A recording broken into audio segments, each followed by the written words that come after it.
Kalian tahu gak? Fitnah itu lebih kejam daripada fitness.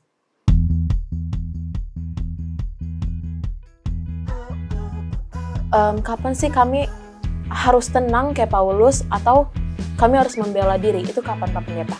Pada waktu datangnya fitnah, pada waktu datangnya tuduhan-tuduhan, kita mesti pintar, ini tuduhan benar nggak ya? Gitu loh.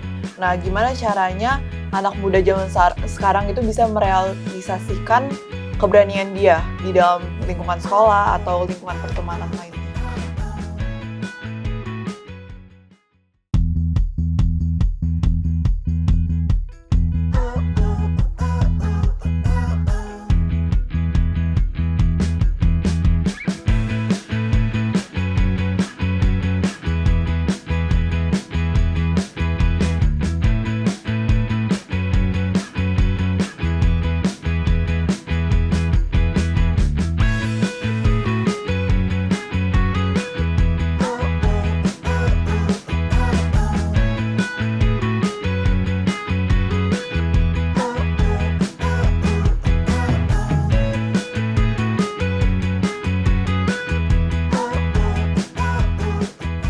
Iya gak sih Gal? Ya, tapi emang iya kan, yang bener kan yang di tempat yang aku Iya, foto-fotonya lucu. Gue kesel banget deh. Kenapa Yes? Kenapa, Tiba-tiba Yes? banget. Ini gue gak salah, tapi temen gue malah nuduh gue ngambil barang temen gue. Ih, Kok nyebelin bisa? banget. Seriusan? Tapi lu udah jelasin belum yang bener? Udah, tapi tetap aja tuh mereka gak percaya sama gue. Tapi emang susah sih kalau udah difitnah gitu guys. Kalau gue jadi lu sih, gue udah marah sih. Tapi tahu gak? Setelah gue liat kisah Yes ini kayak kisah yang ada di Alkitab loh. Tahu gak siapa? Yang mana? Yang mana gak tahu. Paulus. Oh, kayak pernah denger sih. Oh, Iya, Paulus dia tuh udah kayak- difitnah sampai orang-orang juga pengen buat nyawa dia tuh hilang, kayak sakit banget Lebih gak sih? parah dong dari gue. Tapi lo gak sampai kayak Paulus kan, Nggak Yes? dong. Mau dong, gue jadi tertarik deh sama pelajarannya. Pengen tahu kan ceritanya kan? Mau Kayak kita harus tahu. masuk ke pelajaran cornerstone kita deh. Oh, Pelajaran cornerstone kita udah pelajaran keberapa nih berarti? pelajaran kelima bukan? Kelima, ya benar. Judulnya? Iman dalam Pengadilan Kanguru. Tapi Maksudnya apa? kan kita belum Jujur, baca belum nih, ngerti. belum baca nih. Oke, tapi sebelumnya untuk teman-teman cornerstone yang di rumah, pastinya kan belum punya buku cornerstone seperti ini. Jadi teman-teman bisa langsung chat ke social media Hope Channel atau call center di bawah ini supaya kita bisa belajar bareng-bareng. Tapi Yes kan bukunya kan gak langsung dapet ya Yes? Nggak Gimana tuh, langsung Yes? dong, nggak instan. Nah, buat teman-teman Cornerstone yang belum punya bukunya, bisa banget baca dari Alkitab yang ada di rumah kalian masing-masing, guys.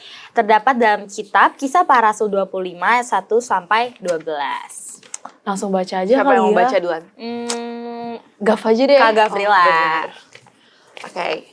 3 hari sesudah tiba di provinsi itu, berangkatlah Festus dari Kaisarea ke Yerusalem. Di situ, imam-imam kepala dan orang-orang Yahudi yang terkemuka datang menghadap dia dan menyampaikan dakwaan terhadap Paulus. Kepadanya, mereka meminta suatu anugerah yang merugikan Paulus, yaitu untuk menyuruh Paulus datang ke Yerusalem. Sebab mereka sedang membuat rencana untuk membunuh dia di tengah jalan. Tetapi Festus menjawab bahwa Paulus tetap ditahan di Kaisarea dan bahwa ia sendiri bermaksud untuk segera kembali ke sana. Katanya, karena itu baiklah orang-orang yang berwewenang di antara kamu turut ke sana bersama-sama dengan aku dan mengajukan dakwaan terhadap dia, jika ada kesalahannya. Festus tinggal tidak lebih daripada 8 atau 10 hari di Yerusalem. Sesudah itu, ia pulang ke Kaisarea. Pada keesokan harinya, ia mengadakan sidang pengadilan dan menyuruh menghadapkan Paulus. Sesudah Paulus tiba di situ, semua orang Yahudi yang datang dari Yerusalem berdiri mengelilinginya dan mereka mengemukakan banyak tuduhan berat terhadap dia yang tidak dapat mereka buktikan. Sebaliknya, Paulus membela diri, katanya, aku sedikit pun tidak bersalah, baik terhadap hukum Taurat, orang Yahudi maupun terhadap bait Allah atau terhadap Kaisar. Tetapi Festus yang hendak mengambil hati orang Yahudi menjawab Paulus, katanya, apakah engkau bersedia pergi ke Yerusalem supaya engkau dihakimi di sana di hadapanku tentang perkara ini? Tetapi kata Paulus, aku sekarang berdiri di sini di hadapan pengadilan Kaisar dan disinilah aku harus dihakimi. Seperti engkau sendiri tahu, benar-benar sedikit pun aku tidak berbuat salah terhadap orang Yahudi. Jadi, jika aku benar-benar bersalah dan berbuat sesuatu kejahatan yang setimpal dengan hukuman mati, aku rela mati. Tetapi, jika apa yang mereka tuduhkan itu terhadap aku ternyata tidak benar, tidak ada seorang pun yang berhak menyerahkan aku sebagai suatu anugerah kepada mereka. Aku naik banding kepada Kaisar. Setelah berunding dengan anggota-anggota pengadilan, Festus menjawab, engkau telah naik banding kepada Kaisar, jadi engkau harus pergi menghadap Kaisar. Oh, jadi ini ya cerita yang Kak Feli bilang. Kalau ini tuh mirip sama kayak cerita aku. Iya kan? Kamu bisa lihat kan di cerita ini tuh udah dijelasin kalau misalkan banyak tuduhan-tuduhan yang Paulus dapetin itu loh. Jadi setelah beberapa hari Festus menjadi gubernur yang baru, dia ini tuh pergi ke kota Kaisarea, ke Yerusalem. Di sana, para imam kepala dan pemimpin orang Yahudi itu datang menemui si Festus itu. Mereka membawa banyak tuduhan terhadap Paulus. Mereka bahkan meminta Festus supaya Paulus ini dipindahkan ke Yerusalem untuk diadili di sana. Tapi sebenarnya mereka itu punya rencana jahat. Emang apa rencana jahatnya? Nah ini nih, mereka udah merencanakan penyergapan di jalan untuk membunuh Paulus. Itu rencana jahat mereka sebelum dia sampai ke Yerusalem. Tapi kan waktu Festus mendengar dari respon-respon warga-warga situ, si Festus ini nggak langsung menuruti permintaan mereka. Dia kayak buat opini sendiri bahwa si Paulus ini tetap harus ditahan di Kaisarea. Dan kalau mereka ingin menuduh Paulus, mereka itu harus datang ke sana dan menyampaikan tuduhan itu secara resmi di pengadilan. Oh, terus setelah itu terjadi apa? Kayak aku tahu deh guys. Setelah beberapa hari kemudian, Pak Festus ini kembali ke Kaisarea. Terus keesokan harinya dia juga langsung mengadakan sidang pengadilan ya. Dan memerintahkan agar Paulus dibawa masuk. Dan begitu Paulus hadir, orang-orang Yahudi yang datang dari Yerusalem juga langsung mengelilinginya dan menuduhnya dalam berbagai tuduhan yang berat. Sama nih yang kayak tadi Kak Feli bilang. Dan pastinya mereka juga menuduh Paulus melakukan kesalahan. Berarti itu artinya fitnah si Paulus. Iya benar. Kejam banget ya orang-orang. Jujur fitnah itu emang kejam banget. Tapi Paulus ini juga sadar bahwa Paulus itu juga mempunyai potensi yang berbahaya bagi dirinya kalau dia emang mau nurutin fitnahan-fitnahan itu. Bener banget. Tapi kalian mau tahu gak fakta-fakta yang lebih menarik? Mau banget. Karena kalian udah gak sabar nih, kita akan mendengarkan fakta-fakta menarik dalam section Apakah Kamu Tahu? Apakah kamu tahu kalau pengadilan kanguru adalah istilah persidangan yang tidak adil? Biasanya keputusan sudah seperti ditentukan dari awal. Jadi hakimnya terburu-buru, tidak objektif, dan tidak benar-benar peduli dengan keadilan. Istilah ini muncul dari sejarah di Amerika dulu, ketika ada hakim yang keliling menangani banyak kasus. Oleh karena mereka dibayar berdasarkan jumlah kasus atau denda, ada yang lebih fokus menyelesaikan kasus secepat mungkin daripada mencari kebenaran. Jadi, keadilannya sering dipertanyakan. Nah, kalau dalam Alkitab, Rasul Paulus juga hampir mengalami hal seperti ini ketika dia dituduh secara tidak benar oleh orang Yahudi di hadapan Festus. Tapi Paulus tahu haknya sebagai warga negara Romawi. Jadi dia berkata, "Aku naik banding kepada Kaisar." Dengan cara itu, Paulus menghindari pengadilan yang tidak adil. Nah, intinya, Paulus menunjukkan bahwa kebenaran perlu diperjuangkan dengan bijaksana, bukan dengan emosi atau menyerah begitu saja. Nah, adik-adik, yuk belajar seperti Paulus, tetap tenang, berani, dan bijak ketika menghadapi ketidakadilan. Kadang orang bisa salah menilai kita, tapi yang penting adalah tetap hidup benar di hadapan Tuhan. Karena pada akhirnya, Tuhan adalah hakim yang paling adil.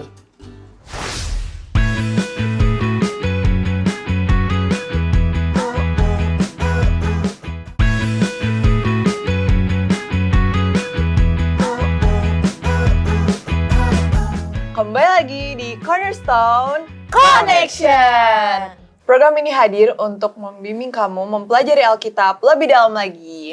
Pada episode kali ini kita ditemani oleh Pendeta Benny Tamuna. Shalom pendeta. Shalom pendeta. Sehat-sehat semuanya. Puji Puji Tuhan, Tuhan, sehat. sehat, Pendeta sendiri pendeta. gimana? Sehat juga. Puji Tuhan, sehat. Udah pernah makan siang? Udah, Udah. pendeta. Udah.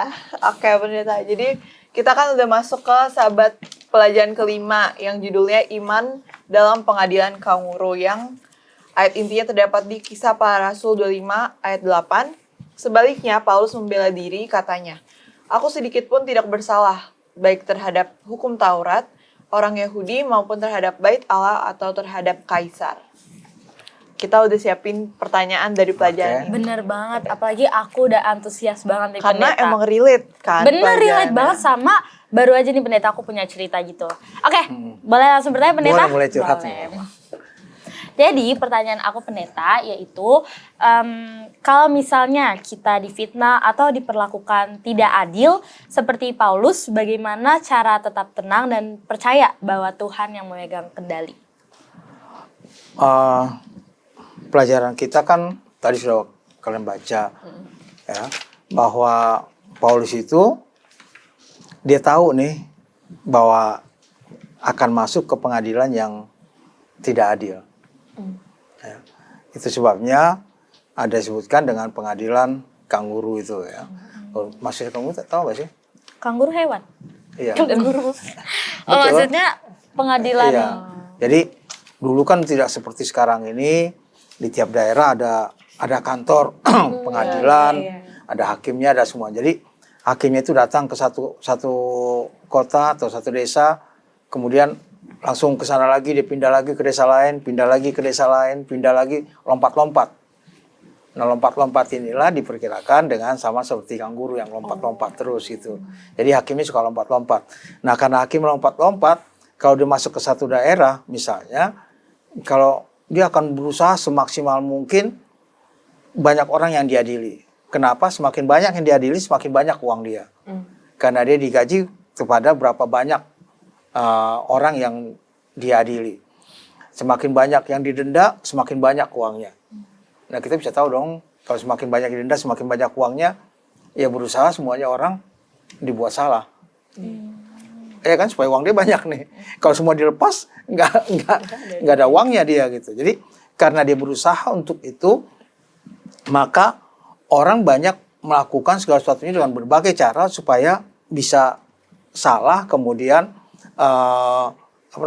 bayar, dan hakimnya akan senang. Jadi kalau datang ke satu kota atau satu desa, maka tua-tua ataupun kepala-kepala desa kalau sekarang mungkin ya, kepala desa baik alim ulamanya yang memang langsung datangin, dia ada pengadilan ini, dia salah gini. Nah, itu sengaja memang supaya kan, nah Paulus tidak percaya akan hal pengadilan begini yang dalam tanda kutip korup kita katakan gitu ya, hanya cari uang aja dan lain sebagainya, maka dia tidak percaya akan hal itu. Dia coba untuk memberikan kesan bahwa saya bukan hanya orang Yahudi loh, saya juga kalian orang Roma secara kewarganegaraan. Jadi dia yang kesan bahwa saya nggak percaya dengan hal ini, saya pengadilan naik aja ke atas. Jadi tidak pengadilan sebagaimana yang diinginkan pada waktu. Jadi dia membuat hal itu. Nah, bagaimana kita untuk mengatasi masalah-masalah seperti ini dalam kehidupan kita, ataupun kalau kita difitnah dan lain sebagainya, apa yang harus kita lakukan? Kayaknya zaman-zaman kalian masih ini nggak sih? Masih relevan nggak sih pertanyaan seperti itu? Mungkin Kayaknya cuek aja deh. iya, Iya kan? pendeta, kurang relevan. Iya, kayak mau fitnah mau ngapain? Ya udah urusan lo. Kan gitu kita kan. Temen gue masih banyak yang lain gitu kan. Tapi kalau kita melihat akan mungkin yang generasi di atas kalian sebagainya itu bisa sampai dibawa tidur semuanya kesel dan lain sebagainya, ya itu akan membuat yang tidak baik dalam kehidupannya. Nah, bagaimana kita mengatasi akan hal itu seperti demikian, maka ya sebagaimana Paulus bahwa nggak ada memang pengadilan di dunia ini yang benar-benar adil, memberikan keadilan, ya, dan nggak ada juga orang yang bisa memberikan seadil-adilnya. Kalaupun misalnya, wah ini udah adil nih, dia nggak tahu kan sebenarnya bagaimana. Ya kalian lah misalnya berteman, gitu kan. Pada waktu kalian berteman, teman kalian curhat gini, kan belum tentu curhatannya itu benar apa enggak. Apalagi tentang cowok, wah gue nggak suka nih, padahal sebenarnya dia suka gitu kan. Ngomongnya aja nggak suka, kan kadang-kadang seperti itu kan. Kita nggak tahu realitas sebenarnya. Jadi apalagi dengan pengadilan dibawa tuduhan-tuduhan seperti itu. Jadi untuk menghindarinya ya kita lebih banyak bahwa ini loh saya nggak begitu memperhatikan akan hal ini, yang begini nggak saya ini kan lah. Saya lebih perhatikan pada kehidupan kerohanian saya supaya saya lebih bertumbuh dalam kerohanian. Gitu. Sudah terjawab pendeta. Oke, Next aku- siapa yang mau aku bertanya? mau tanya. Gav. Jadi kan di pelajaran ini kan si Paulus itu membela dirinya kan di Iya. saat orang-orang menentang masa-masa tersebut. Nah, gimana caranya anak muda zaman sekarang itu bisa merealisasikan keberanian dia di dalam lingkungan sekolah atau lingkungan pertemanan lainnya? Iya, Paulus kan bukan orang yang emosian ya. Iya. Misalnya tuduh, enggak, gue nggak gue difitnah tuh, itu fitnah tuh, itu gini-gini, wah langsung gitu, langsung dia lebih agresif mungkin dibandingkan ini kannya gitu orang dulu. Dia tidak seperti itu, dia memikirkannya oke, kamu nuduh gitu, saya tahu kok maksud kamu mau begini-begini, dia sudah antisipasi semuanya, dia akan naik ke atas itu sebabnya dia katakan saya banding aja, saya orang Roma, saya banding aja di pengadilan ke Kaisar, gitu kan. Jadi kita juga dalam hal ini bahwa dalam situasi-situasi itu kita harus pintar-pintar untuk melihat segala satunya. Pada waktu datangnya fitnah, pada waktu datangnya tuduhan-tuduhan, kita mesti pintar. Ini tuduhan benar nggak ya? Gitu loh. Kalau nggak benar, kita harus tahu nih dibawa kemana. Kalau di sekolah misalnya sekolah, ini guru nih kayaknya nggak begitu ini nih guru ini misalnya. Ada guruku yang baik dengan kita bisa deketin kan guru itu, kita bisa deketin teman kita yang baik. Enggak, ini ada saksi gitu ya, ada saksi. Tapi kalau teman kita kasih saksi teman-temannya dia juga pasti memberatkan kita. Makanya kita juga pintar untuk Paulus kan itu dia bawa juga orang-orang yang memang bisa membawakan mengatasi segala sesuatunya dalam hal kehidupan ataupun kesaksian apa yang dia lakukan selama ini. Jadi dia tidak berpatokan kepada oke, tuduhan ini saya akan menyangkal nanti di pengadilan. Tidak seperti itu. Tidak seperti itu langsung. Walaupun mungkin ya namanya orang bisa saja berbalik ya. Tadinya kayaknya teman begitu pengadilan, wah enggak dia begini-begini, wah malah jadi musuh kita. Mungkin dia ditekan, mungkin dia lain sebagainya atau memang cari keuntungan sebagainya, kita nggak tahu. Tapi yang pasti bahwa Paulus dia bisa baca mau arah kemana penduduk-penduduknya dan dia persiapkan jalan apa yang harus dilakukan. Gitu. Oke. Kasih pendeta. Next aku Pak Pendeta. Kita kan tahu ya Pak Pendeta, di situasi Paulus saat itu tuh sulit banget karena baik tuduhan-tuduhan kan. Tapi dari pelajaran tadi tuh dibilang kalau misalnya Paulus ini tuh tetap tenang gitu loh. Nah gimana kalau misalkan kami anak-anak muda sedang mengalami situasi yang sama kayak Paulus itu, kapan sih kami harus tenang kayak Paulus atau kami harus membela diri? Itu kapan Pak Pendeta? Iya. Padahal pada waktu seseorang menuduh kita, kalau tuduhannya nggak begitu, ya nggak perlu diladenin kan. Tapi kalau tuduhannya itu sudah sampai hal yang memberatkan kita, ya kita tentu harus berbicara, memberikan dan juga membawa saksi apa yang harus dia lakukan. Bahwa enggak nih. Tapi kalau misalnya tuduhannya itu, wah lu kan begini-begini, orang kitanya kemana, jam itu kita di mana, bisa kejadiannya di mana. Kan itu bisa nih. Ada orang kan gitu, kejadiannya apa, bahkan mungkin nggak ada kejadiannya dibuat jadi ada gitu, diceritain jadi ada, padahal tidak ada sebenarnya. Jadi kita harus bisa tahu memilah kapan itu kita bisa masuk, kapan kita membela, kapan kita diam. Saat memang nggak perlu ngomong juga diemin aja gitu ya. Tapi pada waktu kita harus tegas bilang, saya tidak lakukan hal seperti itu, jangan sampai nama saya buruk ataupun jelek oleh karena tuduhan seperti itu. Oke. Sudah terjawab semuanya? Sudah. Terima kasih. Terima kasih Pak pendeta sudah menjawab pertanyaan kami. Nah, pada saat ini kita akan masuk ke dalam segmen Apa Pendapatmu?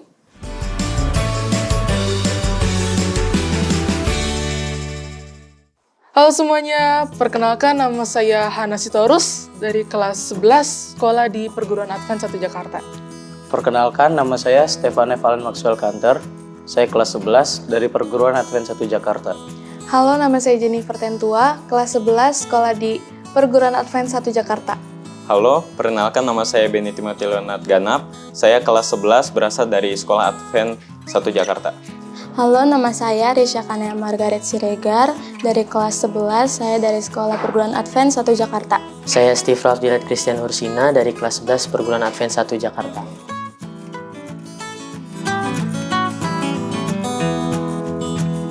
Saya pernah, tapi yang saya tahu dari pengalaman saya sih di situ nggak terlalu takut ya.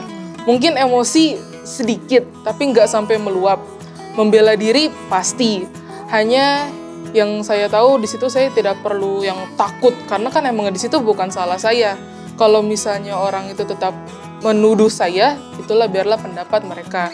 Hanya jangan terjadi kekerasan lah, kekerasan sangat dijauhkan. Kalau di situasi itu saya pernah, tapi saya mengambil sikap yang tenang walaupun saya akan melawan, karena saya tidak melakukan kesalahan apapun. Pernah di situasi seperti itu, waktu saya berada di posisi itu, saya merasa bingung dan saya mencoba menjelaskan yang sebenarnya terjadi. Saya pernah di posisi itu, terus saya langsung melawan dan bertentangan langsung dari pernyataan itu karena saya tidak bersalah. Aku pernah berada di posisi seperti itu. Yang aku lakukan adalah bersikap santai, tenang, dan mengintrospeksi diri sendiri. Saya pernah menggunakan pakaian orang lain dan menurut saya nyaman aja kalau misalnya saya pakai punya teman dekat saya dan saya menjaganya.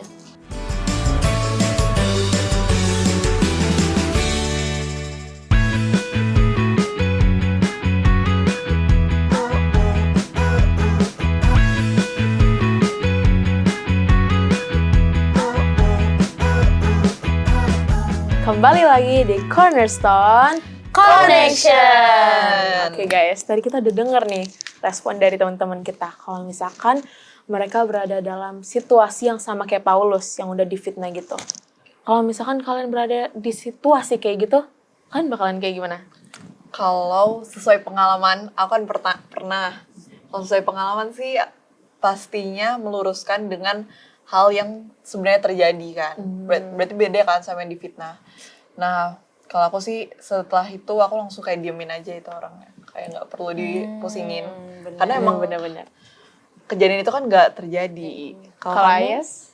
Karena aku tadi ngalamin gitu guys, jujur aku setuju banget sama Kak Gavila. Ya kan? Tapi kalau di aku tuh nggak mempan, teman-teman aku tuh tetap nggak percaya. Jadi aku serahkan ke Tuhan dan belajar cornerstone. Oke.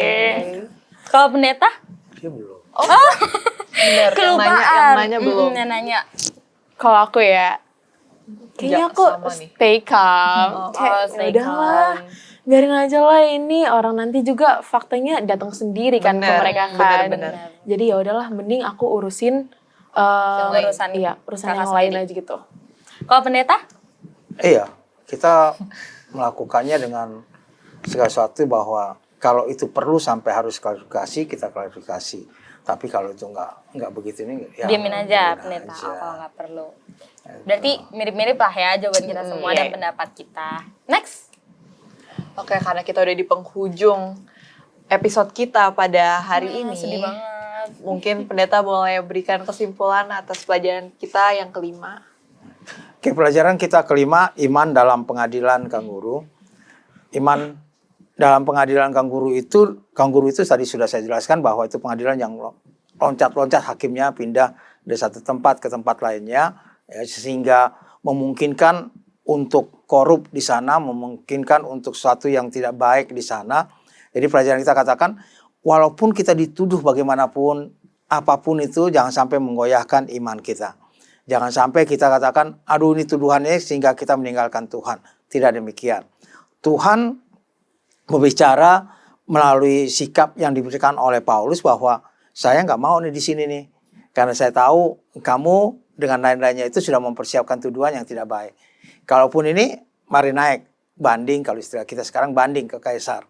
Di Kaisar, maka dia akan bisa menentukan sikapnya, apa yang dituduhkan itu tidak benar. Jadi, ada hal lain yang harus kita lakukan pada waktu kita mendapatkan fitnah, kita mendapatkan tuduhan, kita mendapatkan cerita yang tidak baik mengenai diri kita, ya. Pada waktu hal-hal tertentu kita bisa membela dalam klarifikasi akan hal itu, tapi pada waktu kita lihat bahwa itu tidak memungkinkan bagi kita, maka kita lebih baik untuk naik banding dengan istilahnya di dalam pelajaran kita, ataupun kita berikan kepada yang tua-tua kita, ya, orang tua dan lain sebagainya, untuk melakukan satu tindakan dengan apa yang dikatakan bahwa itu tidak benar. Bukti-bukti tentunya kita harus siapkan dengan baik, tapi lebih daripada itu bahwa dalam pelajaran kita menekankan itu tidak menggoyangkan iman. Paulus walaupun dituduh, difitnah, dia melakukan hal tidak baik, bait suci dan lain sebagainya, dia katakan itu tidak benar.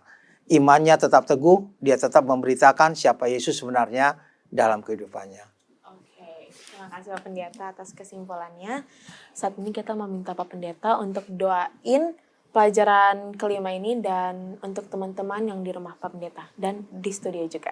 Baik, kita berdoa. Bapa di surga, kami terima kasih karena pelajaran pada saat ini yang mengingatkan bagi kami agar iman kami tidak goyah walaupun kami dalam banyak tuduhan-tuduhan, banyak fitnah yang tidak benar, tapi biarlah Tuhan boleh bantu segala sesuatunya agar kami boleh tetap teguh di dalam iman kepadamu. Tuhan berkati semua orang-orang muda, baik yang dimanapun mereka berada dan juga yang bersama-sama pada saat ini. Berkat-berkat Tuhan menyertai, yang sakit Tuhan berikan kesembuhan. Kami berdoa dalam nama Putra Yesus Kristus, Tuhan dan Juru Selamat kami. Amin. Amin. Nah, semoga dengan pelajaran ini kita bisa sama-sama belajar kalau teman-teman Cornerstone, walaupun di situasi difitnah atau diperlakukan tidak adil, harus tetap berserah kepada Tuhan.